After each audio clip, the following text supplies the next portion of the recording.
Olá, seja muito bem-vindo. Pronto para mais uma viagem ao desconhecido? Antes de começar, ficaria feliz de saber de onde está assistindo e a que horas. Agora se acomode, coloque o fone e tente não ser dominado pelo medo.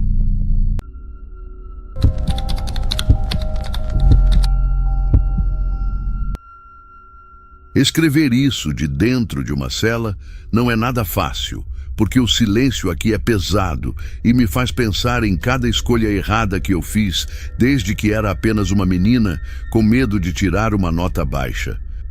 Eu sei que muita gente olha para o meu caso e só enxerga um monstro, mas a verdade é que as coisas não começaram com um plano maligno ou um ódio repentino. Tudo começou com o peso de tentar ser o que eu nunca fui para agradar duas pessoas que sacrificaram o mundo para me dar uma vida melhor. Meus pais vieram de muito longe e trouxeram na bagagem uma disciplina que não deixava espaço para o erro.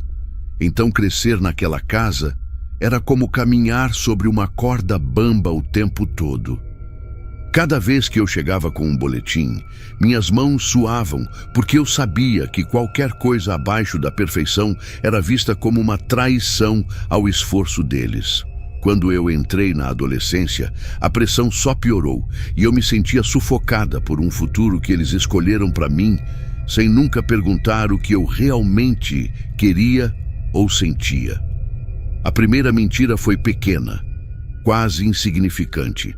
Apenas uma nota que eu escondi porque não aguentava mais ouvir que eu era uma decepção. Naquele momento, eu senti um alívio imediato porque o conflito foi evitado. Mas eu não percebi que acabou de abrir uma porta que nunca mais ia conseguir fechar. Com o tempo, as mentiras foram ficando maiores e mais complexas, exigindo que eu criasse um mundo inteiro de fantasia para manter a paz dentro de casa. Eu saía de manhã fingindo que ia para a faculdade de medicina, mas na verdade eu passava o dia vagando por shoppings ou trabalhando em empregos simples só para ter algum dinheiro que não vinha das mãos deles. Eu vivia uma vida dupla que me consumia por dentro, sempre olhando por cima do ombro com medo de que alguém me visse onde eu não deveria estar. Naquela época eu achava que estava protegendo eles da realidade. Mas no fundo, eu só estava construindo uma redoma de vidro que ia estilhaçar da pior forma possível. Manter aquele teatro por quase 3 anos foi uma tarefa que acabou com a minha saúde mental, porque eu precisava me lembrar de cada detalhe das aulas que eu nunca tive e dos nomes de professores que eu nunca conheci. Eu chegava em casa exausta e ainda tinha que inventar histórias sobre os laboratórios e as provas difíceis enquanto via o orgulho brilhando nos olhos do meu pai. Foi nesse período de isolamento emocional que eu conheci o Daniel, e ele se tornou o meu único porto seguro, ou pelo menos era o que eu acreditava na época. Ele sabia da minha situação e me incentivava a continuar com a farsa, porque ele também não tinha uma vida muito certa e se envolvia com pessoas perigosas que frequentavam os mesmos lugares que a gente. Quando meus pais finalmente descobriram que eu não estava matriculada em curso nenhum, o mundo desabou de uma vez só. A descoberta não foi um momento de conversa ou compreensão, mas sim um evento violento que transformou a nossa casa em um verdadeiro campo de batalha. Meu pai me trancou no quarto e confiscou meu celular oficial, cortando qualquer contato que eu tinha com o mundo lá fora e me tratando como se eu fosse uma prisioneira perigosa. Eles me humilhavam todos os dias durante as refeições, dizendo que eu era um investimento que deu errado e que eu tinha jogado o nome da família no lixo. O monitoramento era constante e eu não podia nem ir ao banheiro sem que minha mãe ficasse vigiando a porta. Esse sufocamento começou a gerar em mim um sentimento de revolta que eu nunca tinha sentido antes, e eu passei a odiar cada centímetro daquelas paredes. Eu me sentia como um animal acuado que só via uma saída para recuperar a liberdade que eles tiraram de mim. Foi durante as madrugadas que eu conseguia trocar mensagens escondidas com o Daniel através de um aparelho velho que eu escondi muito bem no fundo do armário. A gente começou a falar sobre como seria a minha vida se eles não estivessem mais lá para me controlar. O que começou como um desabafo cheio de raiva, logo tomou a forma de um plano real, quando o Daniel mencionou que conhecia 2 rapazes que poderiam resolver o meu problema em troca de uma parte do dinheiro que meus pais guardavam no cofre e da promessa do seguro de vida. Eu não sentia mais remorso, apenas uma vontade desesperada de sumir daquele controle absoluto. Nós passamos semanas desenhando o mapa da casa e combinando os horários em que a vizinhança estava mais silenciosa. Eu entreguei para ele as informações sobre a posição das câmeras de segurança e expliquei qual porta ficava apenas encostada durante a noite. Eu me convenci de que aquilo era necessário para que eu pudesse finalmente respirar e ser quem eu quisesse ao lado dele. A ganância e o cansaço mental me cegaram de um jeito que eu não conseguia mais enxergar o valor da vida deles, apenas o preço da minha suposta liberdade. A noite escolhida estava fria e o silêncio do bairro parecia colaborar com o peso do que estava prestes a acontecer enquanto eu esperava o sinal no meu quarto. Eu deixei a porta dos fundos destrancada conforme o combinado e fiquei sentada na beira da cama ouvindo o tic-tac do relógio na parede que parecia martelar na minha cabeça. Quando ouvi o barulho suave dos passos no corredor, meu coração disparou de um jeito que eu achei que ia explodir, mas eu não fiz nada para impedir. Os 2 homens que o Daniel contratou entraram no quarto dos meus pais com uma brutalidade assustadora, e os gritos de susto da minha mãe foram abafados quase instantaneamente. Eu saí para o corredor e vi as sombras se mexendo freneticamente sob a luz fraca que vinha do poste da rua. O plano era simular um assalto que deu errado. Então eles começaram a revirar as gavetas e a quebrar objetos para criar a cena de uma invasão violenta. Eu me aproximei da porta do quarto e vi meu pai caído no chão, tentando proteger a minha mãe, que já estava imóvel depois dos primeiros disparos. O cheiro de pólvora invadiu o ambiente e se misturou com o cheiro de ferro do sangue que começava a espalhar pelo tapete que ela tanto gostava. Em vez de gritar ou chorar, eu fiquei parada observando os invasores como se eu fosse apenas uma espectadora de uma peça de teatro macabra. Um dos homens me perguntou onde estava o restante das joias, e eu respondi com uma calma que me assombra até hoje, indicando o fundo do guarda-roupa enquanto meu pai agonizava a poucos metros de distância. Ele tentou levantar a cabeça e seus olhos, ainda capazes de enxergar antes que a agressão final tirasse sua visão para sempre, focaram na minha silhueta. Ele me viu conversando com os assassinos sem qualquer traço de medo ou desespero, e eu vi o momento exato em que a compreensão do que estava acontecendo atingiu o que restava da consciência dele. Eu não desviei o olhar nem quando os homens começaram a me agredir de leve para fingir que eu também fui uma vítima daquela violência. Depois que eles fugiram levando o que podiam carregar, eu esperei alguns minutos para garantir que eles estavam longe, antes de ligar para a polícia com uma voz trêmula que eu treinei durante dias na frente do espelho. Eu contei uma história cheia de detalhes sobre homens encapuzados que entraram por uma janela e que me renderam logo no início da ação. Enquanto os policiais isolavam a área e os paramédicos tentavam salvar o meu pai, eu mantive a farsa com uma perfeição terrível, chorando nos ombros dos vizinhos e fingindo que meu mundo tinha acabado. O que eu não sabia era que a perícia técnica e os investigadores já estavam notando coisas que não batiam, como o fato de a porta não ter sinais de arrombamento e o meu depoimento ser detalhado demais para alguém que passou por um trauma tão grande. O Daniel me mandava mensagens de conforto que na verdade eram códigos para saber se o dinheiro estava garantido, sem saber que cada sinal de celular estava sendo monitorado pelas torres da região. A casa que eu queria usar como trampolim para a liberdade se tornou a cena de um crime que eu mesma ajudei a executar e o sangue nas minhas mãos não ia sair com nenhuma desculpa.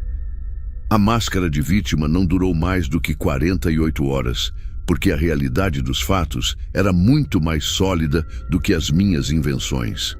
No hospital, meu pai conseguiu recobrar a consciência e, mesmo sem poder enxergar mais nada, ele descreveu para os investigadores a frieza da voz da filha dele guiando os criminosos dentro do próprio quarto. Aquela foi a peça final do quebra-cabeça que a polícia já estava montando, com base nos registros das torres de celular que mostravam o Daniel nas proximidades da casa durante toda a noite. Quando os policiais chegaram para me prender no meio do velório da minha mãe, eu não tive forças para lutar ou continuar sustentando a história que eu mesma criei. No interrogatório, bastou que eles mostrassem as mensagens trocadas durante as madrugadas para que toda a minha estrutura desmoronasse e eu confessasse que planejei tudo por causa de uma liberdade que nunca chegou. Eu fui condenada a muitos anos de prisão. E hoje eu entendo que a verdadeira grade não é essa de ferro que eu toco todos os dias, mas sim a lembrança constante do rosto do meu pai quando ele percebeu quem eu era de verdade. O dinheiro do seguro nunca foi pago e o Daniel sumiu do mapa assim que percebeu que o plano falhou, me deixando sozinha com a culpa e o vazio de uma família destruída por nada. Eu olho para trás e vejo que cada mentira que eu contei na escola e na faculdade foi um tijolo na construção desse presídio onde eu vou passar a maior parte da minha vida. A pressão que eu sentia antes parece pequena perto do peso que eu carrego agora, sabendo que minha mãe morreu acreditando que fomos vítimas de um destino cruel, sem nunca saber que o perigo dormia no quarto ao lado. Eu me tornei um exemplo do que acontece quando o medo de decepcionar se transforma em um egoísmo doentio que não mede consequências. Hoje, minha única companhia é o arrependimento que não me deixa dormir e a certeza de que a verdade sempre encontra um caminho para aparecer, mesmo que ela custe a vida de quem a gente mais deve proteger. Minha história terminou aqui, entre paredes cinzas, esperando por um perdão que eu sei que nunca vai vir e que eu honestamente nem sei se mereço receber.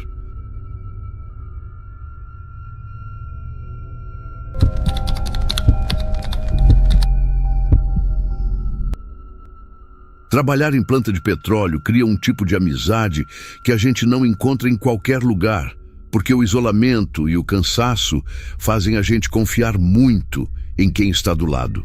Eu e o Luiz formamos essa parceria faz muito tempo, e eu sempre tive ele como um irmão mais velho que a vida me deu por acaso. A gente dividia o turno, o café ruim da madrugada e os planos para o futuro com uma naturalidade que eu nunca questionei. Ele era o tipo de sujeito que todo mundo respeitava na empresa pela calma e pela disposição em ajudar qualquer um. Fora do trabalho, a nossa rotina era bem simples e envolvia muitas pescarias nos finais de semana, onde a gente mal falava de serviço e focava só na tranquilidade da beira do rio. Eu frequentava a casa dele como se fosse a minha própria e via de perto como ele tratava a Carmen e as duas filhas pequenas, com um carinho que eu admirava demais. A Carmen era uma mulher muito doce e estava vivendo um momento especial, porque esperava o terceiro filho deles com 6 meses de gravidez aparecendo bem nitidamente. Ela sempre recebia a gente com um sorriso e preparava lanches para as nossas saídas, enquanto as crianças corriam pela sala, fazendo aquela bagunça gostosa de família feliz. Tudo parecia estar no lugar certo, e eu me sentia sortudo por ter amigos assim por perto. Mas tem coisas que a gente só percebe quando olha para trás com calma. Nas últimas semanas, eu notei que o clima na casa deles começou a ficar meio pesado, sem um motivo que eu pudesse apontar com o dedo de primeira. A Carmen, que era sempre muito falante, começou a ficar mais calada e parecia que estava sempre alerta com os ouvidos atentos a qualquer barulho da porta. O Luiz também não era mais o mesmo sujeito focado e começou a se perder em pensamentos durante o nosso turno na planta. Ele ficava olhando para o vazio e demorava para responder quando eu chamava. Era uma mudança sutil, mas que me deixava com uma pulga atrás da orelha. As coisas começaram a desandar de um jeito que eu não conseguia entender e aquele ambiente de paz na casa do Luiz simplesmente evaporou. Ele passou a sumir durante o expediente na planta, e quando eu perguntava onde ele se meteu, ele dava respostas atravessadas ou fingia que não escutou. Teve um dia que eu cheguei na casa dele para a nossa pescaria de costume, e a Carmen me atendeu com os olhos vermelhos como se estivesse chorando faz horas, mas ela tentou disfarçar, dizendo que era apenas uma alergia forte por causa da poeira da reforma. Eu percebi que ela evitava olhar para o marido, e o Luiz estava num canto da cozinha limpando uma faca de caça com uma obsessão que me deu um frio na espinha, porque ele nem notou a minha presença por vários minutos. O Luiz começou a chegar em casa muito tarde, e o pessoal da planta comentava que ele andava frequentando uns lugares estranhos na cidade vizinha e gastando dinheiro com coisas que ele não costumava comprar. Eu tentei conversar com ele numa noite de quarta-feira, enquanto a gente conferia a pressão das válvulas, mas ele me cortou bruscamente, dizendo que a vida dele não era da minha conta e que eu deveria focar no meu próprio trabalho se não quisesse ter problemas com a gerência. Aquilo me machucou bastante, porque a gente nunca tinha trocado palavras rudes em 10 anos de amizade. A Carmen me ligou uma tarde, chorando baixinho, e perguntou se o Luiz estava comigo no turno. Mas ele tinha saído, fazia 2 horas, alegando que precisava resolver um problema urgente no banco, sendo que o banco já estava fechado naquele horário. Eu senti que ela queria me contar algo mais sério, mas a ligação caiu de repente, e quando eu tentei retornar, ninguém atendeu. Naquela semana, o comportamento dele ficou insuportável e ele parecia uma corda esticada prestes a arrebentar a qualquer momento. Ele não brincava mais com as filhas e eu via as meninas se escondendo no quarto quando ele chegava do trabalho com aquele rosto fechado e sem paciência para nada. Eu comecei a me afastar um pouco porque a energia estava muito ruim e eu não queria me meter em briga de casal. Mas a preocupação com a Carmen e com as crianças não saía da minha cabeça nem por um segundo. Cheguei a pensar que ele estava com problemas financeiros ou alguma doença, mas a verdade era muito mais sombria do que eu podia imaginar naquele momento.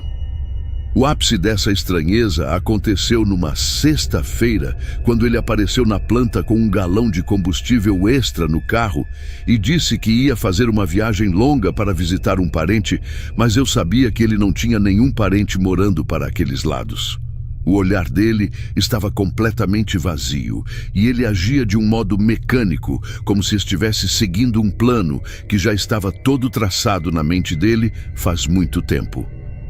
Eu fiquei vigiando os passos dele de longe, sentindo que algo terrível estava para acontecer, mas a minha mente não conseguia processar a gravidade do que estava sendo preparado bem debaixo do meu nariz, enquanto a gente trabalhava lado a lado naquele silêncio ensurdecedor da planta de petróleo. Aquela noite de sábado começou com uma bebedeira pesada que eu usei para tentar esquecer o clima estranho que estava rolando entre eu e o Luiz. Eu bebi muito mais do que devia e acabei pegando no sono dentro do meu carro, que estava estacionado num canto mais escuro e afastado do pátio da planta de petróleo onde a gente costumava deixar os veículos. Acordei de madrugada com um barulho de pneu fritando no cascalho e a minha cabeça latejava de um jeito insuportável por causa do álcool. Olhei pelo vidro embaçado e vi o carro do Luiz parando perto de uma das áreas de descarte de resíduos químicos que ficava quase sempre deserta naquele horário. Eu ainda estava meio tonto e sem entender nada quando vi o Luiz descer do carro com movimentos rápidos e abrir o porta-malas com uma força exagerada. O meu coração disparou quando vi ele puxar o corpo da Carmen, que estava imóvel e com a roupa suja de sangue. Eu tentei gritar, mas a voz não saiu e o meu corpo não obedecia aos meus comandos, porque o choque me deixou totalmente travado no banco. O horror só aumentou quando ele voltou ao carro e tirou as 2 filhas pequenas que pareciam estar dormindo. Mas eu percebi, pelo jeito que os bracinhos delas balançavam, que elas já estavam sem vida. Ele começou a carregar os corpos para perto das instalações industriais, e eu assisti de camarote ele desferir golpes finais contra a Carmen, que mesmo grávida e caída, não recebeu nenhuma piedade daquele monstro que eu chamava de irmão. O Luiz usou as próprias mãos para apertar o pescoço das meninas, garantindo que nada ali sobrasse para contar a história, e eu via o rosto dele iluminado pelas lâmpadas de vapor de sódio da planta, mostrando uma expressão de puro ódio e indiferença. Eu senti um vômito subir pela garganta e uma fraqueza tomou conta de mim de tal forma que a minha visão começou a escurecer enquanto eu via ele jogando combustível sobre alguns panos e sacos perto de onde as vítimas estavam estendidas. A crueldade dele em finalizar aquele serviço sujo com uma calma de quem está guardando ferramentas de trabalho foi a última coisa que eu vi antes de apagar completamente por causa da mistura de bebida e do trauma psicológico de presenciar aquela cena de filme de terror. O cheiro de óleo e de morte parecia ter grudado nas minhas narinas, e eu mergulhei num vazio escuro onde o rosto das meninas e o barrigão da Carmen me perseguiam em pesadelos terríveis. Eu não consegui me mexer, nem para buscar ajuda, e nem para tentar salvar quem talvez ainda tivesse um sopro de vida, porque o medo me consumiu por inteiro e me transformou num covarde paralisado diante do crime mais bárbaro que aquela cidade já tinha visto. O Luiz agia como se estivesse possuído por algo maligno, e a eficiência dele em lidar com os corpos mostrava que aquilo tinha sido planejado com uma frieza que eu nunca imaginei que um ser humano pudesse ter, especialmente contra o seu próprio sangue. Eu fiquei ali, jogado no banco do carro, enquanto o tempo passava e a madrugada avançava, escondendo sob o manto do silêncio industrial o destino cruel de uma mulher inocente e de 3 crianças que nunca tiveram a chance de se defender do próprio pai. Acordei com o sol batendo no rosto e o gosto amargo do álcool na boca, tentando me convencer de que tudo aquilo foi um delírio provocado pela bebida e pelo estresse. Saí do carro cambaleando e não vi mais o veículo do Luiz, nem qualquer sinal daquela cena dantesca que eu presenciei de madrugada, porque a área estava limpa e o turno novo já estava chegando. Fui para casa no automático e a primeira coisa que fiz foi ligar a televisão para tentar acalmar os meus nervos. Mas o que eu vi me fez cair de joelhos no chão da sala. O rosto do Luiz estava em todos os canais de notícia e ele aparecia chorando desesperado, na frente da casa dele, pedindo ajuda para encontrar a esposa grávida e as filhas que tinham desaparecido misteriosamente enquanto ele supostamente trabalhava. Ver ele fingindo aquela dor diante das câmeras me causou um pavor que eu não consigo descrever porque eu sabia a verdade. Mas o medo de ser acusado de cumplicidade ou de ninguém acreditar num bêbado me fez ficar calado por 2 dias inteiros. Eu me sentia a pior pessoa do mundo por não ir até a delegacia, mas a justiça acabou sendo mais rápida do que a minha coragem. Os investigadores notaram que as histórias do Luiz não batiam e encontraram manchas de sangue no carro dele, além de descobrirem que ele mantinha um caso extraconjugal com uma mulher de outra cidade e queria se livrar da família para começar uma vida nova, sem as responsabilidades de pai e marido. Ele acabou confessando tudo quando as provas ficaram incontestáveis e foi condenado a muitos anos de prisão em regime fechado para pagar por cada vida que ele tirou com as próprias mãos.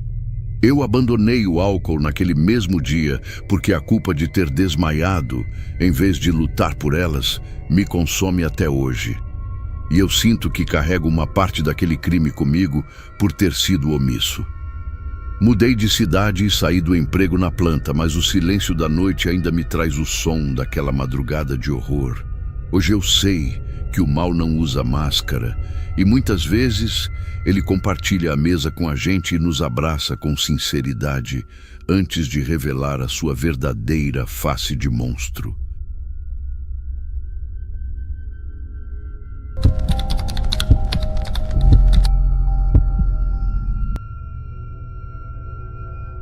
Sempre trabalhei com manutenção elétrica e isso me trouxe uma visão muito prática do mundo, onde tudo tem uma explicação lógica ou um fio quebrado que a gente consegue consertar. Eu nunca fui o tipo de homem que se assusta com sombra ou com barulho de vento, até porque passei boa parte da minha vida assistindo filmes de terror e achando graça de como as pessoas gritavam por nada na tela do cinema. Para mim, o medo era apenas um produto que o pessoal de Hollywood vendia, e eu me orgulhava de ser o cara cético que entrava em qualquer lugar escuro sem nem piscar. Naquela época eu morava no interior da Paraíba e pegava qualquer serviço que aparecia para conseguir fechar o mês com as contas em dia. No final de uma tarde de terça-feira, recebi um chamado para verificar a fiação de uma paróquia bem antiga que estava desativada há anos em um vilarejo afastado. O lugar ficava em uma região mais isolada, cercada por uma vegetação que parecia estar tentando engolir a construção de pedra aos poucos. Quando cheguei lá, o sol já estava querendo ir embora e o céu tinha aquela cor alaranjada que deixa tudo com uma cara meio melancólica. A igreja tinha portas pesadas de madeira e o cheiro de mofo misturado com poeira era tão forte que chegava a incomodar o nariz. Eu carregava minha maleta de ferramentas e uma lanterna potente, achando que ia ser apenas mais um trabalho de rotina onde eu trocaria uns disjuntores velhos e voltaria para casa a tempo de jantar. O silêncio lá dentro era absoluto, do tipo que fazia a gente escutar a própria respiração. Mas eu não me importei com isso no começo. Fui direto para o fundo do altar, onde ficava o acesso para o subsolo, que era onde o antigo zelador disse que estava o quadro de energia principal. As escadas de pedra eram estreitas e estavam bem úmidas, o que me fez descer com cuidado para não escorregar. Enquanto eu descia, percebi que a temperatura caiu de uma forma estranha e o ar ficou mais pesado, como se o lugar estivesse guardando uma umidade de séculos. Eu liguei a lanterna e o feixe de luz cortou a escuridão, revelando um corredor longo com várias portas de ferro que pareciam levar para salas de depósito. Eu não fazia ideia de que aquele subsolo era tão grande e nem que o serviço ia me levar para tão fundo naquela estrutura. Caminhei pelo corredor estreito, tentando encontrar o quadro de energia, e o barulho das minhas botas no chão batido era a única coisa que quebrava aquele silêncio sufocante. Eu estava focado em achar os cabos principais quando vi uma luz fraca vindo de uma sala no final do corredor. O que achei estranho, porque a informação era que o lugar estava totalmente sem eletricidade. Ao me aproximar, vi um homem sentado em uma mesa de madeira velha com alguns papéis e uma lamparina de querosene que iluminava o rosto dele de um jeito bem suave. Ele vestia uma camisa clara bem passada e tinha uma aparência muito tranquila, o que me passou uma confiança imediata. Ele se levantou com calma e me cumprimentou com uma voz educada, dizendo que se chamava Dennis e que estava ali para ajudar a organizar os documentos antigos da paróquia antes da reforma começar. O jeito dele falar era muito pausado e ele parecia ser alguém muito instruído, o que me passou uma confiança imediata. Ele explicou que o problema elétrico não era no quadro principal, mas sim em uma fiação que passava por trás de uma parede falsa em uma sala mais ao fundo, e se ofereceu para me guiar até lá. Enquanto a gente caminhava, ele fazia perguntas sobre o meu trabalho e sobre como eu lidava com o isolamento daquelas cidades pequenas da Paraíba. Eu respondi de forma casual, comentando que estava acostumado com a solidão do serviço, sem perceber que eu estava entregando exatamente o que ele queria saber. Entramos em uma sala que tinha um cheiro químico muito forte, algo que lembrava bastante formol ou algum tipo de conservante. Quando eu me abaixei para abrir minha maleta e procurar o multímetro, ouvi o barulho da porta de ferro sendo trancada por trás de mim. Antes que eu pudesse reagir ou perguntar o que estava acontecendo, senti um impacto fortíssimo na base do meu crânio que fez minha visão escurecer na hora. Eu não cheguei a apagar totalmente, mas meu corpo ficou mole e eu senti mãos fortes me arrastando pelo chão áspero, enquanto o homem que parecia tão gentil sussurrava que agora eu ia entender a diferença entre o medo do cinema e o medo da carne. Ele me jogou contra uma estrutura de metal e começou a prender meus pulsos com abraçadeiras de plástico que cortavam a minha pele conforme ele apertava. Eu tentei gritar, mas a dor na minha cabeça era tão intensa que só consegui soltar um gemido abafado. Quando ele finalmente ligou uma luz forte de LED no teto, a imagem que vi me deixou paralisado. No canto da sala, havia outras 2 pessoas presas em cadeiras, mas elas não se mexiam e tinham o rosto coberto por panos encharçados de sangue. Dennis voltou para perto de mim, segurando um estojo de metal que continha instrumentos que pareciam pertencer a um consultório de dentista ou a uma sala de cirurgia. Ele olhou para mim com uma expressão de quem estava apenas começando um dia comum de trabalho, e disse que seu nome completo era Dennis Tavares e que eu deveria prestar muita atenção em tudo o que ia acontecer, porque eu seria a única testemunha de uma obra que ninguém mais veria. O pânico tomou conta de mim quando percebi que o ceticismo que eu carregava não servia para nada ali, pois eu estava diante de um monstro real que usava palavras bonitas para esconder uma mente completamente doente. Ele pegou um alicate pequeno e começou a testar a pressão da ferramenta na palma da mão dele enquanto olhava para os meus dedos com uma curiosidade quase científica. O que aconteceu naquelas horas seguintes foi algo que nenhuma mente sã consegue processar sem se despedaçar por dentro. Dennis não tinha pressa nenhuma e cada movimento que ele fazia era calculado para que eu sentisse o máximo de dor sem perder a consciência rápido demais. Ele começou a falar sobre a anatomia humana como se estivesse dando uma aula enquanto segurava minha mão esquerda com uma firmeza que me impedia de qualquer reação. Eu senti o metal frio do alicate deslizar por baixo da unha do meu dedo anelar. E antes que eu pudesse implorar por misericórdia, ele puxou com um movimento seco que fez o sangue espirrar no meu rosto. O grito que saiu da minha garganta foi tão alto que eu achei que minhas cordas vocais fossem estourar. Mas ele apenas sorriu e me disse que ninguém do lado de fora conseguiria me ouvir por causa da espessura das paredes de pedra da igreja.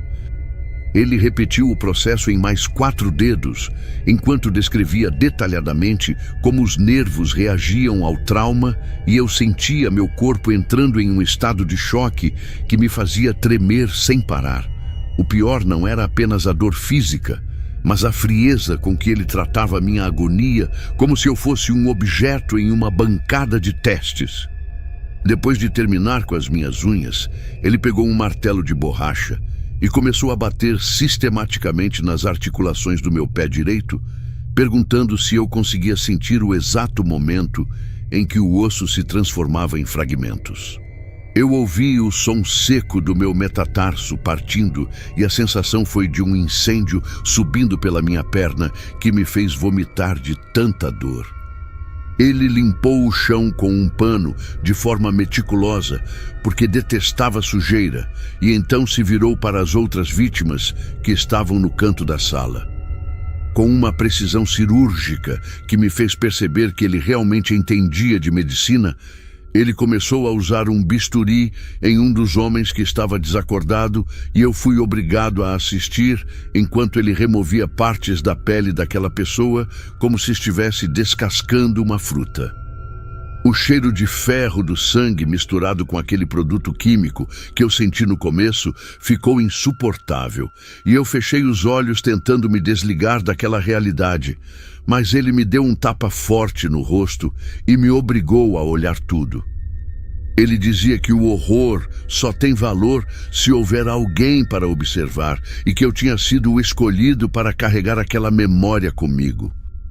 Durante toda a noite, ele alternou entre sessões de tortura comigo e atos de uma crueldade indescritível com os outros dois que acabaram falecendo na minha frente sem que ele demonstrasse qualquer sinal de remorso ou cansaço.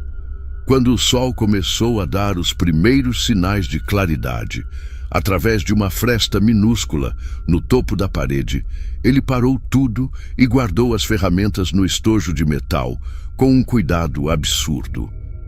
Ele se aproximou de mim com o rosto suado, mas mantendo a mesma voz educada, e disse que ia me deixar ir embora. Eu não conseguia acreditar naquelas palavras, e achei que era apenas mais uma brincadeira cruel antes de ele me matar de vez. Dennis explicou que se ele me matasse, a história dele morreria ali naquele subsolo, mas se eu vivesse, eu seria o monumento vivo do que ele era capaz de fazer. Ele cortou as abraçadeiras dos meus pulsos e me deixou cair no chão frio, onde eu fiquei caído em posição fetal, sentindo cada centímetro do meu corpo latejar. Ele me disse para esperar 10 minutos antes de tentar sair e que se eu olhasse para trás, ele mudaria de ideia. Eu ouvi os passos dele se afastando e o som da porta de ferro batendo, e aquele foi o momento de maior pavor da minha vida, porque eu não sabia se ele realmente tinha ido embora ou se estava me esperando na escuridão do corredor. Eu não sei de onde tirei forças para me arrastar por aquele corredor escuro depois que os 10 minutos passaram, mas a vontade de sair daquele buraco era maior do que a dor lancinante que consumia meu pé direito esmagado e as minhas mãos em carne viva. Cada movimento era um suplício e eu precisei usar os cotovelos para puxar o peso do meu corpo pelo chão de pedra enquanto deixava um rastro de sangue para trás. Quando finalmente alcancei a escada e vi a luz do dia entrando pela nave da igreja, eu chorei um choro silencioso de quem tinha acabado de voltar do inferno. Consegui chegar até a estrada principal e fui socorrido por um caminhoneiro que quase não acreditou quando viu o meu estado físico. Passei meses em hospitais fazendo cirurgias para reconstruir o que sobrou da minha mão e tentando colocar pinos no meu pé, mas os médicos foram claros ao dizer que eu nunca mais teria os mesmos movimentos de antes. As sequelas físicas ficaram visíveis para qualquer um ver, mas as cicatrizes que ninguém enxerga são as que mais me incomodam até hoje. Durante muito tempo eu não conseguia fechar os olhos sem ver o rosto de Dennis Tavares e ouvir aquela voz educada descrevendo o que ia fazer comigo.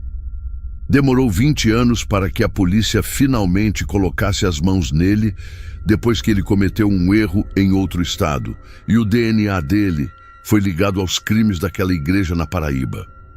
Eu fui chamado para prestar depoimento e mesmo velho e algemado, ele me olhou no tribunal com uma expressão de reconhecimento que me fez tremer por dentro como se eu ainda fosse aquele técnico de manutenção preso no subsolo. Ele foi condenado e está apodrecendo em uma cela de segurança máxima, de onde eu sei que ele jamais vai sair vivo. Hoje eu tento levar uma vida tranquila, mas mudei totalmente o meu jeito de ser e nunca mais voltei a colocar os pés em uma construção abandonada ou aceitei serviços em lugares isolados. Aquela arrogância de achar que o terror era coisa de cinema morreu junto com a minha inocência naquela noite de terça-feira. Quando as pessoas me veem mancando ou percebem a falta das minhas unhas, eu costumo inventar um acidente de trabalho qualquer, porque a verdade é pesada demais para ser dita em uma conversa comum. Eu sobrevivi ao monstro, mas a verdade é que nunca escapei totalmente daquela sala, porque o horror real não acaba. Quando os créditos sobem, ele fica gravado na alma da gente para sempre.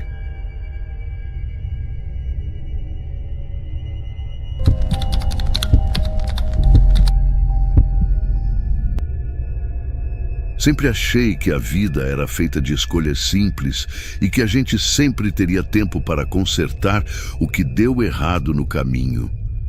Mas o tempo é algo bem mais cruel do que eu imaginava. Hoje eu olho para trás e entendo que algumas feridas nunca fecham. Elas só param de sangrar o tempo todo para que a gente consiga continuar andando.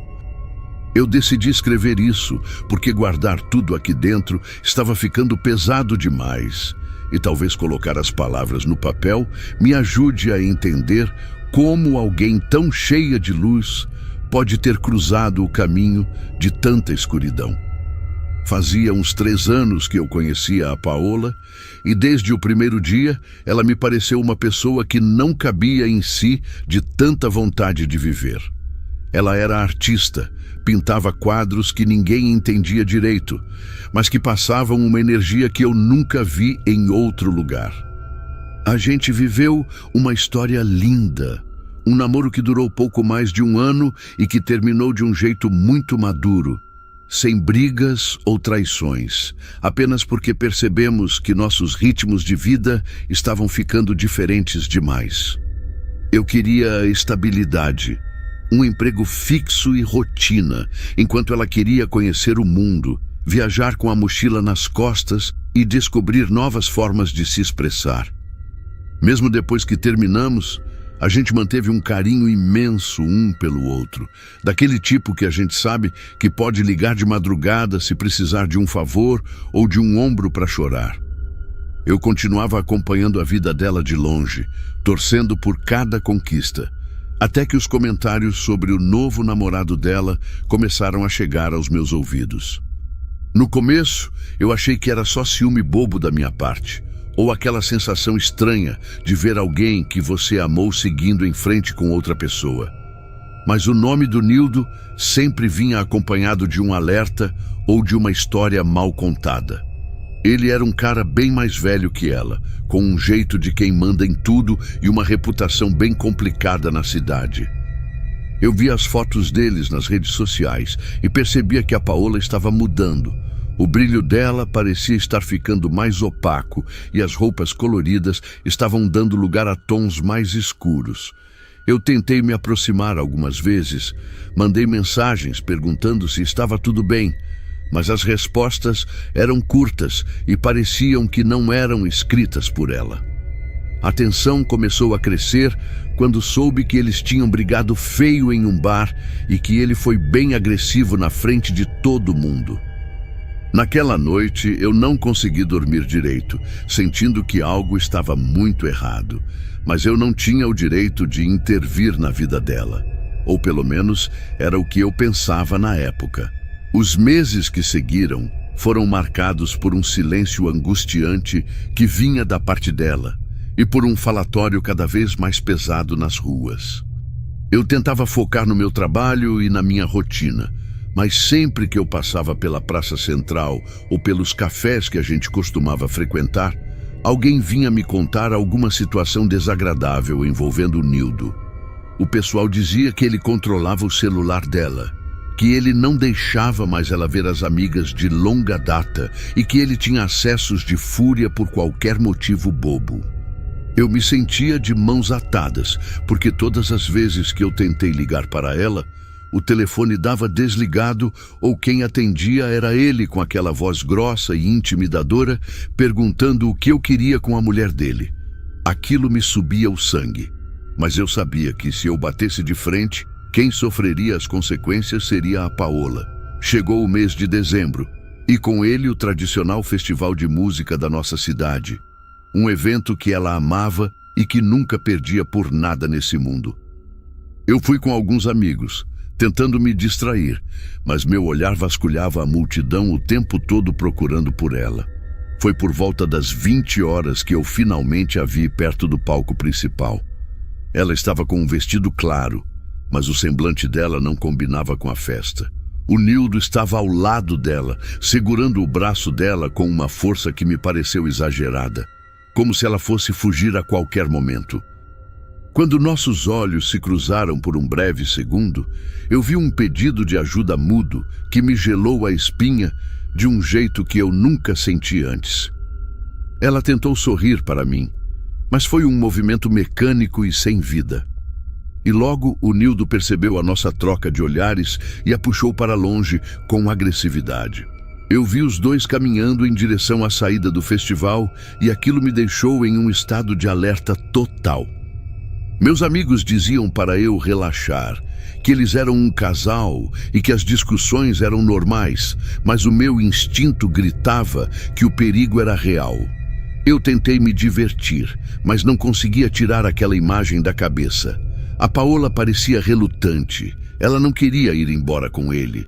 Os pés dela pareciam pesados enquanto ele a arrastava para o estacionamento.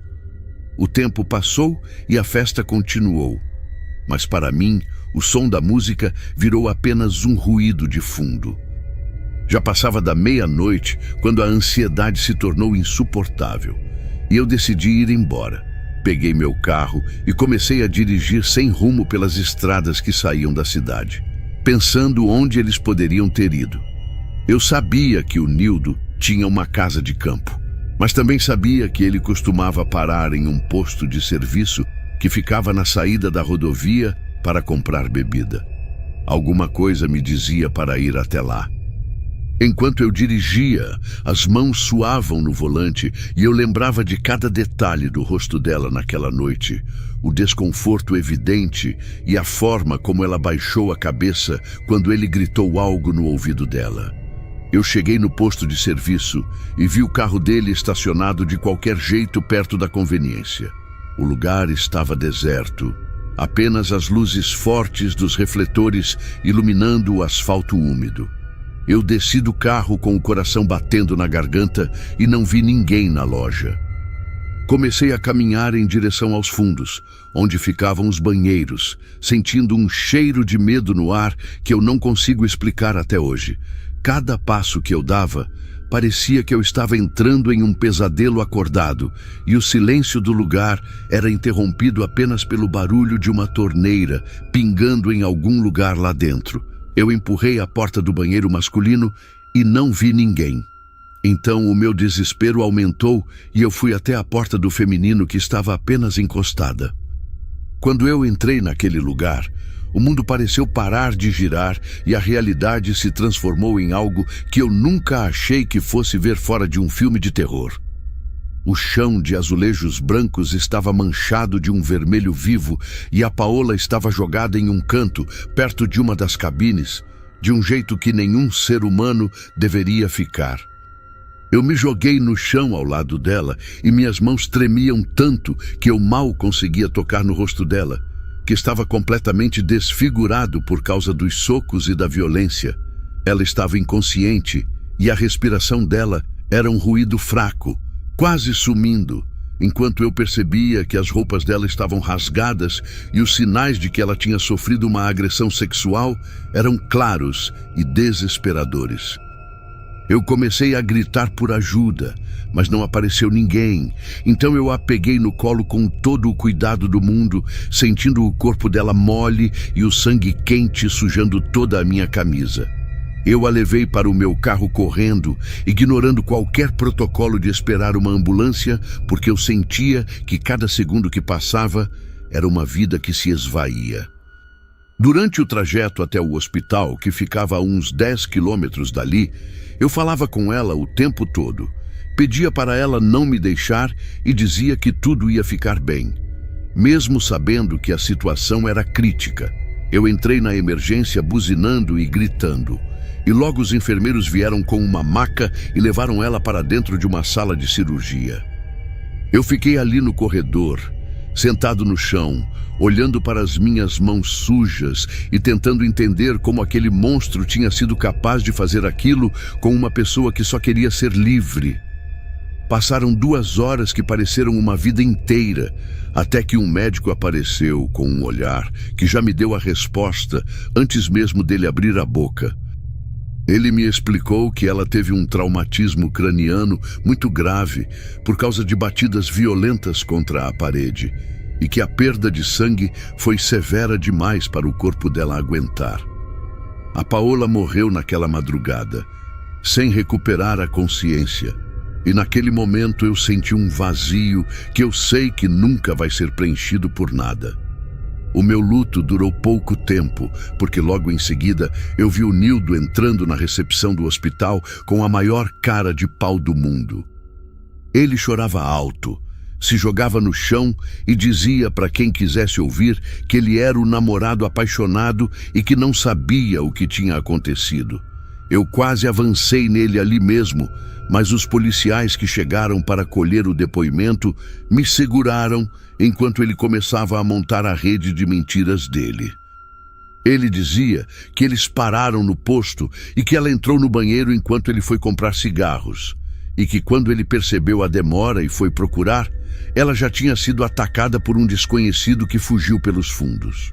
O pior de tudo foi ver que a polícia acreditou naquela versão de primeira, já que o posto não tinha câmeras de segurança na parte de trás, e o Nildo era um homem influente que sabia como manipular as pessoas. Ele sustentou aquela farsa com uma frieza que me dava náuseas, fingindo um sofrimento que não existia, enquanto ele escondia o monstro que ele realmente era por trás de um terno e de palavras bonitas no enterro dela. Os meses que vieram depois do enterro foram os mais sombrios da minha existência, porque eu precisei assistir ao Nildo caminhar livre pela cidade enquanto a família da Paola se afundava em uma tristeza sem fim. A investigação parecia não andar e ele continuava contando a mesma história mentirosa de que um assaltante desconhecido tinha cometido aquela atrocidade. Eu não desisti e usei todas as minhas economias para contratar um advogado assistente de acusação que exigiu uma nova perícia nos vestígios colhidos no corpo dela. Demorou muito tempo, mas o resultado da autópsia detalhada finalmente saiu e trouxe provas biológicas que não deixavam margem para dúvidas. O material genético encontrado nela era dele, e os peritos criminais conseguiram provar que os ferimentos na cabeça dela batiam exatamente com o anel pesado que ele usava naquela noite. Com essas novas provas, a justiça convocou um segundo julgamento. E foi ali que a máscara de bom moço dele finalmente caiu por terra. Eu sentei na primeira fileira e encarei o Nildo durante todas as horas daquele tribunal, vendo a arrogância dele se transformar em medo conforme as provas apareciam. Ele foi condenado a 25 anos de prisão em regime fechado pelo assassinato e pela violência sexual. Quando o juiz leu a sentença, eu não senti alegria.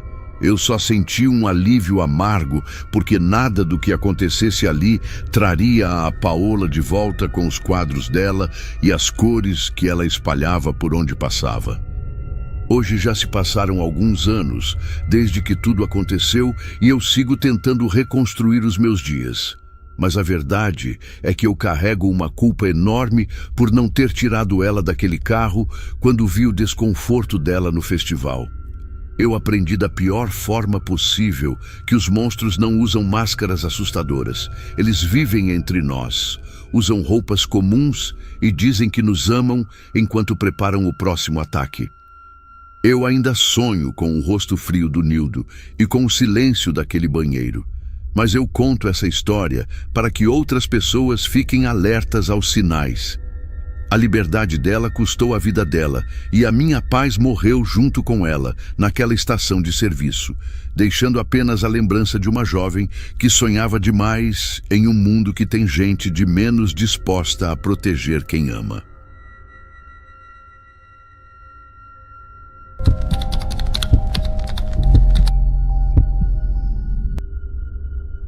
Eu sempre achei que a experiência trazia uma certa paz, uma facilidade em lidar com o que a gente encontra pelos corredores da delegacia.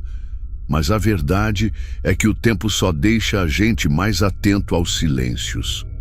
Depois de 25 anos trabalhando com desaparecimentos em São Paulo, eu aprendi que o perigo raramente faz barulho e que as histórias mais complicadas costumam começar com um dia absolutamente comum, de sol ou de chuva, sem nenhum aviso prévio. Eu estava perto de me aposentar quando esse caso caiu na minha mesa, e no começo parecia apenas mais um registro de uma turista que se perdeu no fuso horário ou se empolgou com a vida noturna da cidade, o que acontece toda semana. A gente se acostuma com pais desesperados ligando de outros países porque o filho não atendeu o celular por 10 horas. Então a minha primeira reação foi tentar acalmar aquela família que falava comigo de Londres. Eles explicavam que a Emma era uma menina de 20 anos muito correta, que nunca deixava de dar notícias e que tinha mandado uma mensagem curta de feliz aniversário para o pai antes de sumir completamente. No começo, eu pensei que ela talvez estivesse só aproveitando a liberdade de estar em outro continente, longe da vigilância constante, mas o tom de voz da mãe dela me causou um desconforto que eu não sabia explicar na hora. Existe um tipo específico de desespero que atravessa o oceano pelo telefone e faz a gente sentir que tem algo errado de verdade. Uma intuição que o distintivo não ensina, mas que a prática empurra para dentro da gente. Eu peguei o boletim de ocorrência e decidi dar uma olhada pessoalmente no último lugar onde ela tinha sido vista. Um bairro movimentado onde turistas costumam circular, sem imaginar que aquele seria o início de um caminho sem volta para um lugar muito escuro. O céu estava carregado naquele dia e a umidade parecia grudar na pele enquanto eu caminhava pela calçada, olhando para cima em busca de qualquer câmera que pudesse ter registrado o passo daquela menina inglesa que tinha acabado de chegar e já estava deixando um rastro de vazio por onde passava. Eu comecei o trabalho burocrático de rastrear o trajeto da Emma logo depois que saí da delegacia e fui direto para a região onde ela estava hospedada em um albergue conhecido. O clima em São Paulo estava horrível, com aquela garoa fina que não para nunca e que deixa tudo cinza, dificultando a visão de quem olha pelas lentes das câmeras de segurança instaladas nos comércios.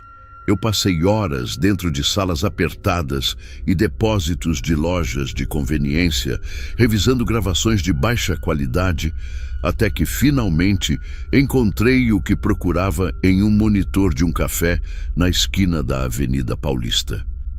A imagem surgiu na tela por volta das 22 horas daquela noite de terça-feira, e eu vi a Emma caminhando sob a chuva constante, usando um vestido amarelo que se destacava no meio daquela confusão de cores escuras da cidade.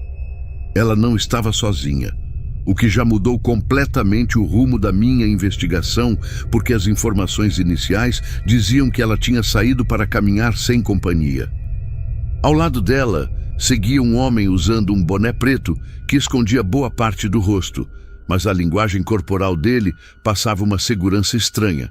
Ele gesticulava e ela ria de algo que ele dizia enquanto os dois dividiam um guarda-chuva de forma muito natural. Parecia um encontro comum entre dois amigos ou um casal que se conhece faz tempo, e aquela proximidade me enganou por alguns minutos, porque eu não via sinal de medo ou hesitação nos movimentos dela. Eles seguiram andando com calma, até que entraram na recepção de um hotel de médio porte que ficava a 3 quarteirões de distância de onde as câmeras os pegaram pela primeira vez. Eu fui até esse hotel e consegui a lista de hóspedes e o registro de entrada que mostrava o nome de Júlio César, um homem que não tinha nenhuma passagem pela polícia e que trabalhava como representante comercial. Quando eu assisti ao vídeo do corredor do quarto andar, eu vi os dois entrando no quarto 402 e percebi que aquela foi a última vez que o mundo viu a Emma com vida, porque ela nunca mais saiu de lá por aquela porta. Eu passei o dia seguinte inteiro montando o perfil desse sujeito e quando a equipe de perícia conseguiu entrar no quarto, depois que ele já tinha feito o fechamento da conta, eu senti um calafrio ao perceber o cheiro forte de produtos de limpeza que exalava do carpete. O lugar parecia impecável, arrumado demais para um quarto de hotel que tinha acabado de ser usado, o que me fez pedir imediatamente a aplicação de luminol em todas as superfícies. Quando as luzes se apagaram e o reagente foi borrifado, a escuridão revelou um cenário que nenhuma limpeza conseguiria apagar totalmente, porque o azul fluorescente brilhou intensamente no chão, nas paredes e principalmente perto da cabeceira da cama. Aquilo era um mapa de uma luta desesperada que tinha acontecido ali dentro. E eu soube naquele instante que a Emma não tinha apenas sumido. Ela tinha encontrado um destino terrível nas mãos de alguém que sabia exatamente como fingir ser uma pessoa normal antes de atacar. Eu mandei buscar o Júlio César no endereço comercial dele e quando ele chegou na delegacia, eu senti uma irritação que raramente deixava transparecer durante o serviço. Ele se sentou na minha frente com uma postura ereta, sem desviar o olhar nem por um segundo.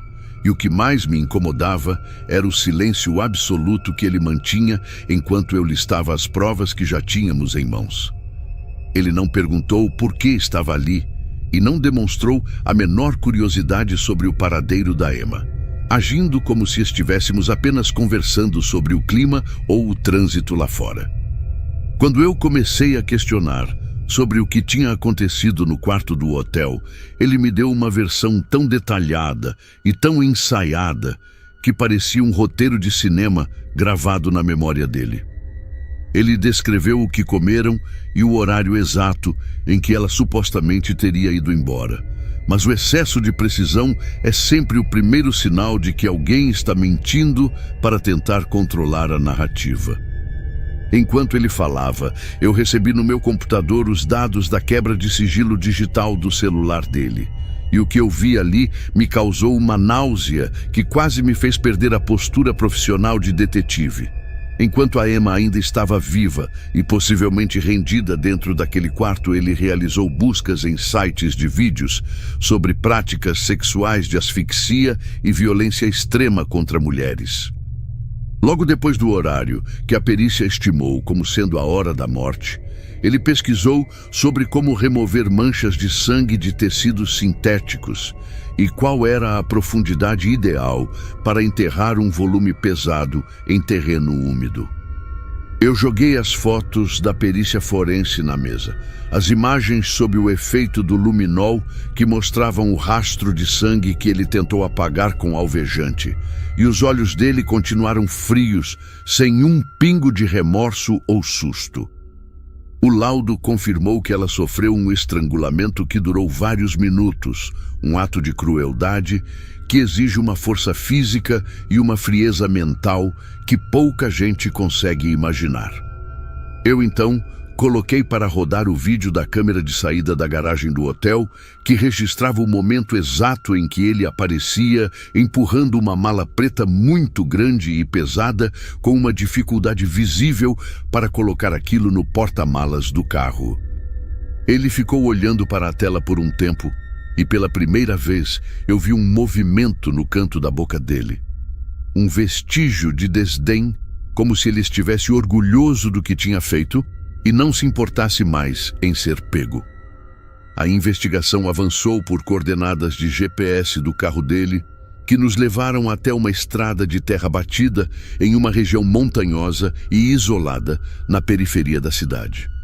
Quando as equipes de busca começaram a cavar perto de uma árvore seca, eu vi o canto daquela mesma mala preta aparecendo na terra escura e o cheiro da morte tomou conta do ar.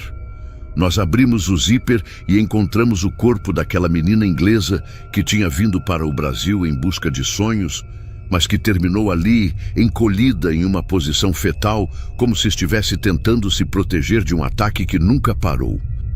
Ela ainda usava o vestido amarelo que eu vi nas câmeras, e aquilo me destruiu por dentro, porque a cor vibrante contrastava com a palidez final de uma vida interrompida por um monstro que sorria sob a chuva. O encerramento desse caso trouxe uma justiça técnica, mas não trouxe paz para ninguém que esteve envolvido naquela busca incessante por respostas. Júlio César foi condenado a uma pena máxima em um julgamento onde ele manteve aquela mesma expressão vazia, como se estivesse assistindo ao destino de outra pessoa e não ao dele próprio. Eu precisei fazer aquela ligação terrível para os pais da Emma em Londres e explicar que a filha deles não voltaria para casa. Um momento que sempre fica gravado na memória da gente como um peso que nunca diminui. Eu entreguei os pertences dela e vi o vestido amarelo ser guardado em um saco de evidências. Aquela cor que um dia significou alegria e que agora servia apenas como um lembrete visual de uma tragédia que poderia ter sido evitada se o mal não fosse tão bom em se disfarçar. Depois que me aposentei, eu passei muito tempo pensando naquela última imagem dela, caminhando sob a chuva, e percebi que o que mais assusta não é a violência em si, mas a facilidade com que o perigo se mistura com o cotidiano. A gente passa a vida ensinando os jovens a terem cuidado com estranhos em becos escuros ou lugares perigosos. Mas a Emma encontrou o fim dela ao lado de um homem que segurava um guarda-chuva para ela e que conversava de um jeito que passava total confiança. O verdadeiro horror é descobrir que monstros não são criaturas deformadas que vivem nas sombras, mas sim pessoas que usam perfumes caros, que ocupam cargos de confiança e que conseguem sorrir enquanto planejam algo terrível. Eu encerro esse relato com uma sensação de cansaço que o tempo não cura, porque eu sei que em algum lugar agora mesmo existe outra pessoa vestindo sua cor favorita e caminhando ao lado de alguém que parece ser perfeitamente normal. A história da Emma me ensinou que a porta se fecha rápido demais e que depois que o trinco bate, a gente fica sozinho com a nossa escolha, torcendo para que o sorriso ao nosso lado seja verdadeiro e não apenas uma máscara de algo sem alma.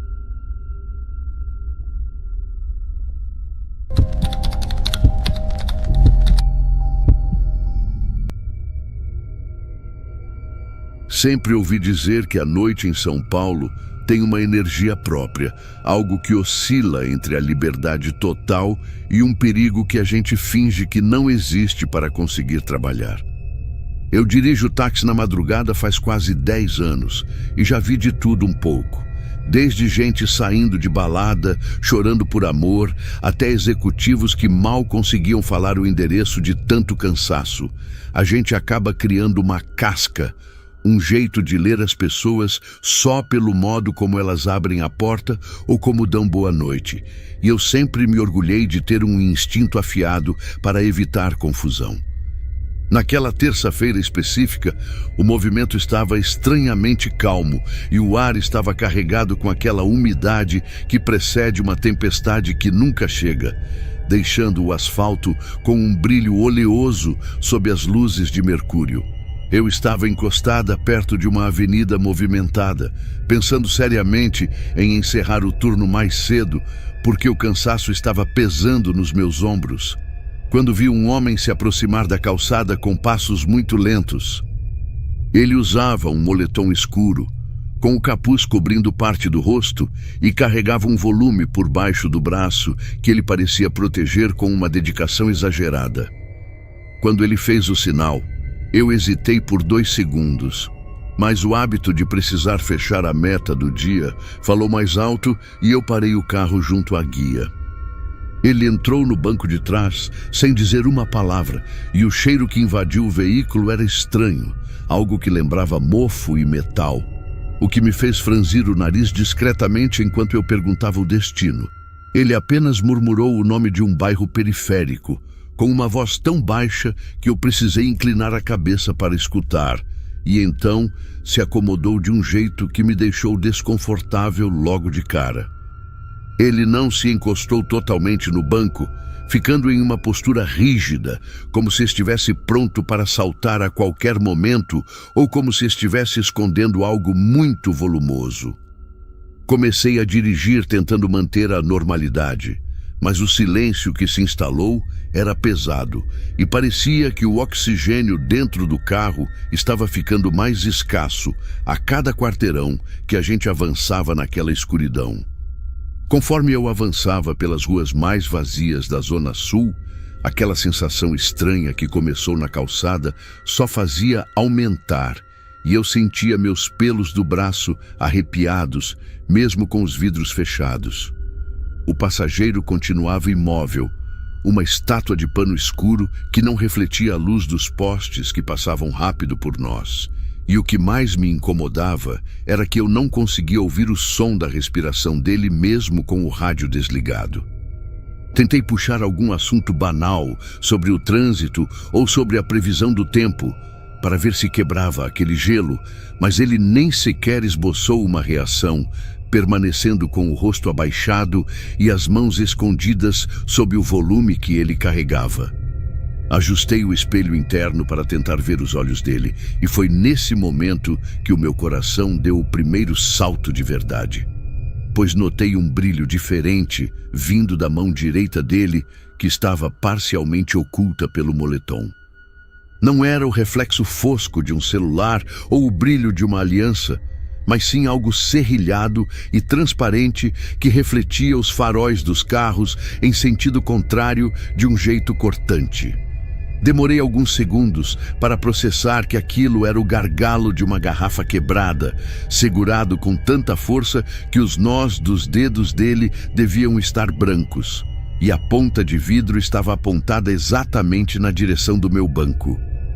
Minhas mãos começaram a suar no volante e eu precisei respirar fundo para não deixar o carro morrer em um semáforo que estava ficando amarelo, tentando entender se aquilo era um assalto iminente ou algo muito pior. Foi quando percebi que um veículo prata apareceu logo atrás de mim, mantendo uma distância mínima e começando a piscar os faróis de um jeito insistente, quase desesperado. No começo, achei que era apenas algum motorista apressado ou algum bêbado querendo passagem, mas ele não tentava me ultrapassar mesmo quando eu deixava espaço na esquerda. Ele apenas continuava ali, colado no meu para-choque, piscando as luzes sem parar como se quisesse me enviar um código. A tensão dentro do carro ficou insuportável, porque o homem no banco de trás percebeu o movimento do carro seguidor e eu vi pelo reflexo que ele começou a se deslocar para o centro do banco, se aproximando perigosamente do vão entre os assentos dianteiros. O silêncio dele agora parecia um grito abafado e eu sentia que qualquer movimento brusco da minha parte poderia desencadear uma reação violenta daquele vidro que ele segurava com tanta firmeza. Eu olhava para o retrovisor e via o carro de trás piscando freneticamente. Depois olhava para o lado e via apenas as ruas desertas e mal iluminadas, me sentindo completamente isolada naquela cabine que antes era o meu local de trabalho e agora parecia uma armadilha. Minha mente trabalhava a 1000 por hora, tentando traçar uma rota para algum posto de gasolina ou base policial. Mas o passageiro parecia ler meus pensamentos e fez um ruído seco com a garganta, se inclinando ainda mais para a frente. O brilho do vidro quebrado agora estava a poucos centímetros do meu ombro e eu conseguia sentir o calor que emanava do corpo dele, embora o clima estivesse frio lá fora. Eu estava em uma encruzilhada mental, sem saber se o perigo maior era o homem que eu carregava ou o desconhecido que me perseguia piscando as luzes. Mas a agressividade silenciosa do meu passageiro estava ganhando aquela disputa de terror. O ar dentro do táxi parecia ter virado chumbo e cada batida do meu coração ecoava nos meus ouvidos como um tambor enquanto eu tentava manter o carro em linha reta. O motorista atrás de mim deu um toque longo na buzina e jogou o farol alto direto no meu retrovisor, o que me cegou por um segundo, mas serviu para iluminar o interior do meu próprio veículo com uma clareza aterrorizante. Naquele clarão, eu vi perfeitamente o rosto do homem pelo reflexo e ele não tinha expressão nenhuma. Era um vazio absoluto que me causou mais medo do que qualquer ameaça gritada. Ele se inclinou tanto que eu conseguia sentir o cheiro azedo da roupa dele encostando no meu cabelo. E foi nesse momento que ele soltou um sussurro que gelou minha espinha até o último osso. Ele disse para eu não olhar para trás, e a voz dele era mansa, quase como uma carícia macabra, enquanto a mão que segurava o gargalo da garrafa subia lentamente até ficar na altura do meu pescoço. Eu entendi que não era um assalto comum, porque ele não pediu dinheiro nem o meu celular. Ele apenas queria que eu continuasse dirigindo para o escuro, enquanto ele se preparava para fazer algo terrível. O carro prata, atrás de nós, deu um solavanco e bateu de leve no meu para-choque traseiro. Uma batida proposital que fez o meu passageiro se desequilibrar por uma fração de segundo. Foi a brecha que eu precisava para sobreviver. O pânico que estava represado no meu peito explodiu em uma descarga de adrenalina pura. E eu percebi que se eu não fizesse algo naquele exato momento, eu não chegaria ao fim daquela avenida. Eu vi uma curva fechada logo à frente, uma entrada para uma rua de terra que ficava perto de um canteiro de obras abandonado, e decidi que aquela seria a minha única chance de escapar daquela garrafa quebrada. Soquei o pé no acelerador e o motor do carro urrou, fazendo o passageiro soltar um rosnado de surpresa enquanto ele tentava se segurar no banco da frente para não cair. Quando chegamos na entrada da curva, eu não freei. Eu simplesmente dei um golpe violento no volante para a direita e, ao mesmo tempo, destravei a minha porta e soltei o cinto de segurança que eu já tinha deixado frouxo segundos antes. O carro inclinou perigosamente nas duas rodas e o passageiro foi jogado contra a porta oposta, gritando algo que eu não conseguia entender no meio do barulho dos pneus fritando no asfalto. Com o veículo ainda em movimento, eu me joguei para fora, rolando pelo chão duro e sentindo a pele dos meus braços e pernas rasgarem no contato com a brita e a sujeira. O táxi continuou desgovernado por mais alguns metros, até atingir um amontoado de manilhas de concreto com um estrondo metálico que cortou o silêncio da noite. Eu me levantei cambaleando, com a visão turva e o corpo latejando de dor, a tempo de ver a porta traseira do carro se abrir. O homem saiu das ferragens como uma sombra ágil, sem demonstrar que estava ferido, e olhou diretamente para onde eu estava caída.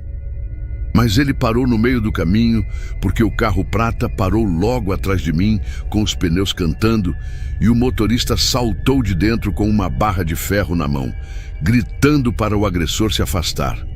Ao perceber que não tinha mais a vantagem do silêncio e que agora havia uma testemunha armada, o homem do moletom deu um passo para trás e se fundiu com a escuridão do terreno baldio, desaparecendo entre os entulhos antes que pudéssemos fazer qualquer coisa.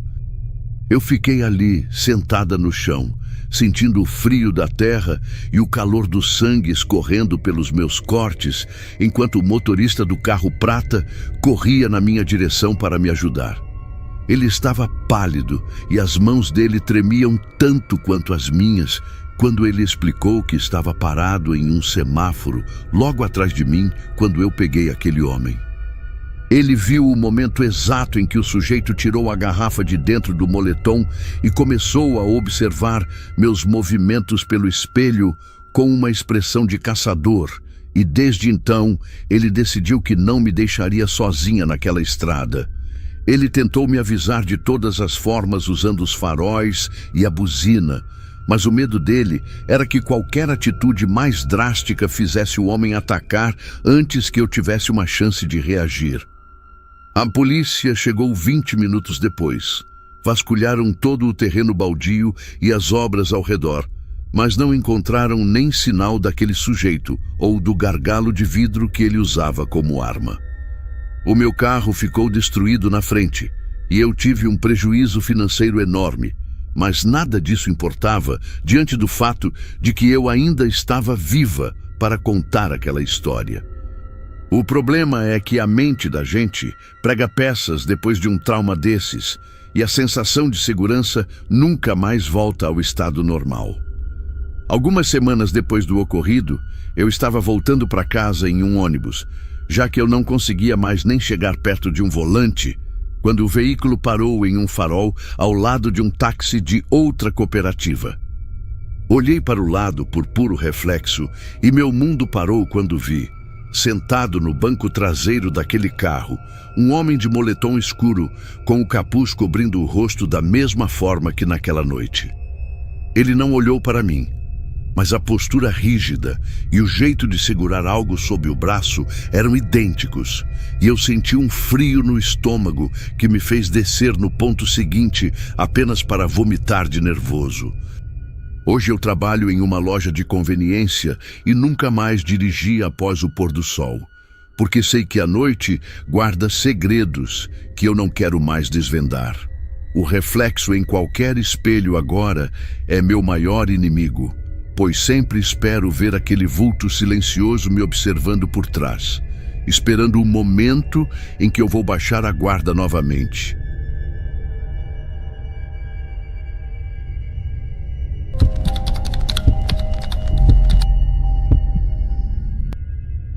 Sempre achei que trabalhar como babá era a forma mais simples de ganhar um dinheiro extra enquanto eu terminava a faculdade de pedagogia. Eu já tinha passado por várias casas, algumas com crianças bem agitadas e outras onde o maior desafio era apenas vencer o sono, mas nada me preparou para o que aconteceu naquela noite de outono. Eu costumava ser uma pessoa muito tranquila e até um pouco cética sobre essas histórias de casas mal assombradas ou perigos escondidos. Só que hoje eu entendo que o medo é um instinto que a gente nunca deve ignorar. Naquela época, eu estava precisando muito pagar umas dívidas do cartão de crédito e aceitei o serviço para a família Miller sem pensar duas vezes, mesmo sabendo que a casa deles ficava em uma parte mais isolada da cidade, cercada por árvores muito altas que barravam quase toda a iluminação da rua. A residência era uma construção antiga, daquelas com assoalhos de madeira que estalam por qualquer motivo e paredes grossas que parecem segurar o som de um jeito estranho. Quando cheguei lá, por volta das 19 horas, o casal já estava quase pronto para sair. Eles pareciam um pouco apressados, o que é normal para pais que não saem sozinhos faz tempo. Mas houve um detalhe que me deixou um pouco confusa na hora. Antes de atravessar a porta, o Sr. Miller tocou no meu braço de um jeito sério e disse que, se o telefone fixo tocasse e o número fosse desconhecido, era para eu simplesmente não atender de jeito nenhum. Ele não explicou o motivo e eu achei que talvez fosse apenas algum telemarketing insistente ou algum problema com cobranças que eles não queriam lidar. As duas crianças, o Léo e a pequena Bia, já estavam de pijama e pareciam bem calmos, o que me deu um alívio inicial. Eu me instalei na sala de estar depois que os pais saíram e o silêncio da casa começou a se tornar mais presente, preenchendo cada canto daqueles cômodos enormes. Eu tentei me concentrar no meu livro, mas o som do vento batendo nas janelas de vidro pesado me fazia olhar para os lados de vez em quando, buscando entender de onde vinham certos ruídos.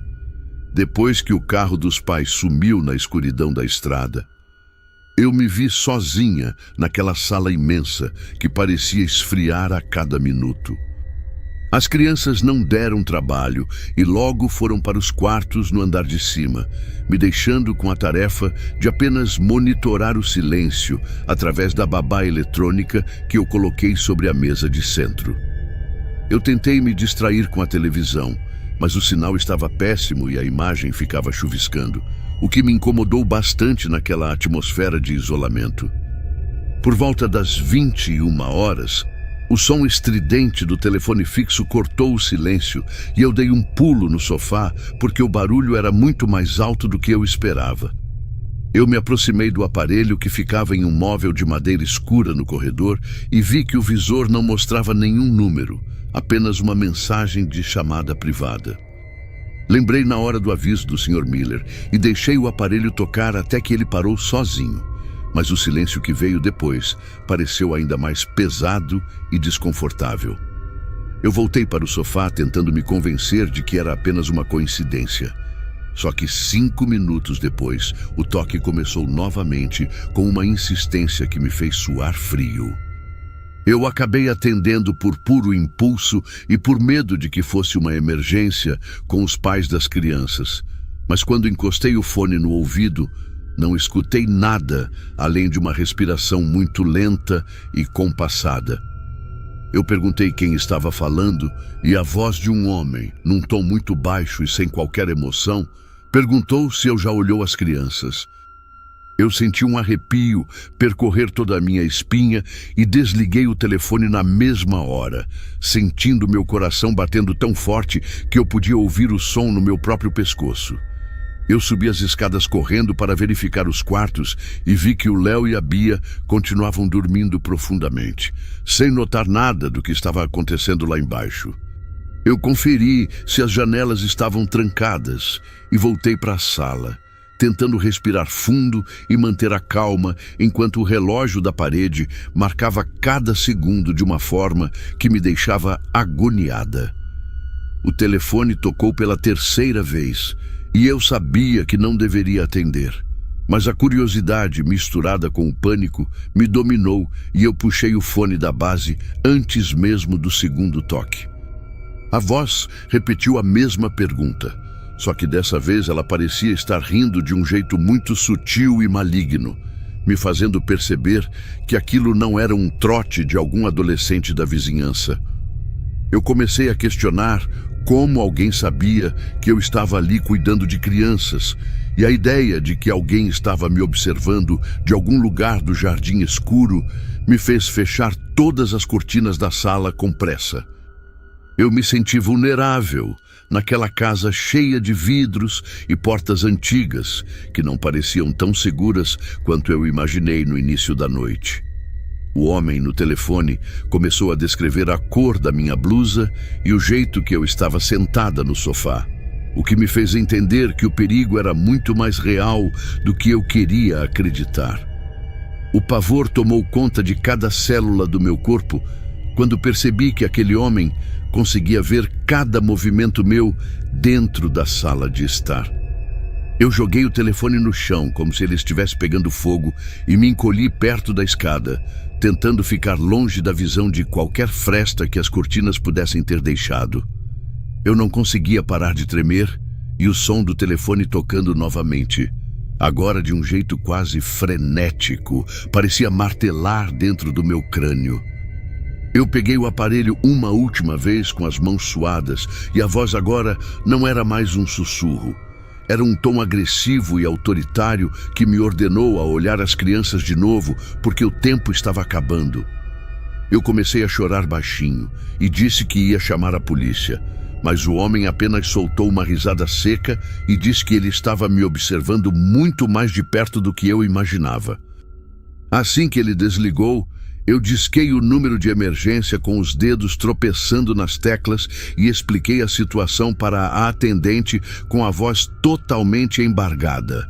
Eu disse que tinha um perseguidor me ligando e descrevendo minhas roupas, e ela pediu para eu manter a calma enquanto ela rastreava a origem daquelas chamadas.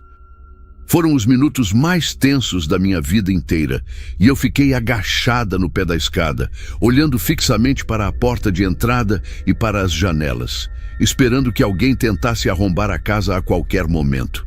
De repente, a voz da atendente mudou completamente de tom, e ela me disse com uma urgência que me paralisou que eu precisava sair daquela casa imediatamente.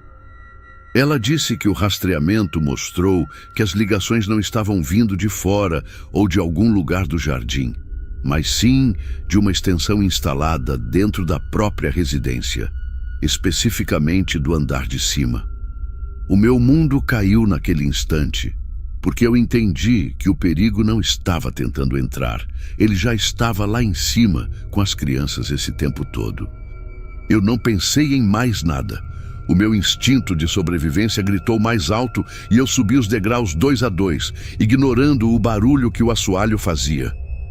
Eu entrei no quarto das crianças e vi que elas ainda dormiam, mas a porta do sótão que ficava no final do corredor estava entreaberta, revelando um breu total lá dentro.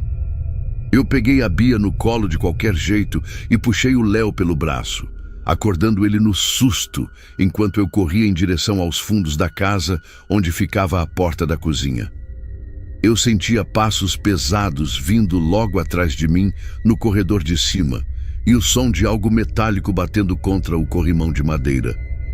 Nós conseguimos atravessar a porta da cozinha e corremos para o meio do mato, nos escondendo atrás de um tronco grosso de uma árvore, enquanto as luzes das viaturas da polícia começavam a iluminar o portão principal. Eu via as lanternas dos policiais se movendo freneticamente pelas janelas do segundo andar e ouvi os gritos de comando enquanto eles invadiam o local. Poucos minutos depois, os policiais saíram trazendo um homem algemado que usava roupas escuras e carregava uma faca de caça na cintura. Ele não resistiu e nem tentou fugir. Ele apenas mantinha um sorriso fixo no rosto, enquanto olhava diretamente para onde eu estava escondida com as crianças, como se estivesse satisfeito com o terror que ele causou. Os pais das crianças chegaram logo em seguida, e o cenário que encontraram era digno de um filme de horror, com várias viaturas espalhadas pelo gramado e os filhos deles chorando no banco de trás de um dos carros da polícia. Eu não conseguia parar de tremer e mal conseguia explicar para o Sr. Miller que aquele homem estava escondido no sótão desde antes da minha chegada, esperando o momento certo para agir. A polícia descobriu que ele tinha entrado na casa durante a tarde, aproveitando uma janela que ficou aberta no andar de cima, e ficou observando toda a rotina da família em silêncio absoluto. O choque de saber que ele estava usando a extensão do telefone no corredor de cima para me torturar psicologicamente, enquanto eu estava sozinha lá embaixo, é algo que eu ainda tento processar nas minhas sessões de terapia. As crianças felizmente não viram o rosto dele e nem entenderam a gravidade da situação, mas eu nunca mais fui a mesma pessoa depois daquela noite de outubro. Eu decidi que nunca mais trabalharia como babá e mudei de cidade poucos meses depois, porque o som de qualquer telefone fixo tocando me causava crises de ansiedade terríveis que me deixavam sem fôlego. Eu mudei todos os meus hábitos de segurança e hoje minha casa parece uma fortaleza, com câmeras e alarmes em todos os cantos, mas o medo é uma sombra que nunca vai embora totalmente. O rosto daquele homem e o jeito que ele sorriu para mim enquanto era colocado na viatura aparecem nos meus pesadelos com uma frequência assustadora, me lembrando que o perigo às vezes está muito mais perto do que a gente imagina. Eu aprendi a confiar nos meus instintos e a nunca ignorar um aviso, por mais estranho que ele pareça no começo. Hoje eu compartilho essa história para que outras pessoas fiquem atentas, porque a segurança que a gente sente dentro de 4 paredes pode ser uma ilusão muito perigosa. Aquela pergunta sobre se eu já olhou as crianças ainda ecoa na minha mente toda vez que o silêncio da noite fica pesado demais. E eu sei que essa marca vai ficar comigo para sempre.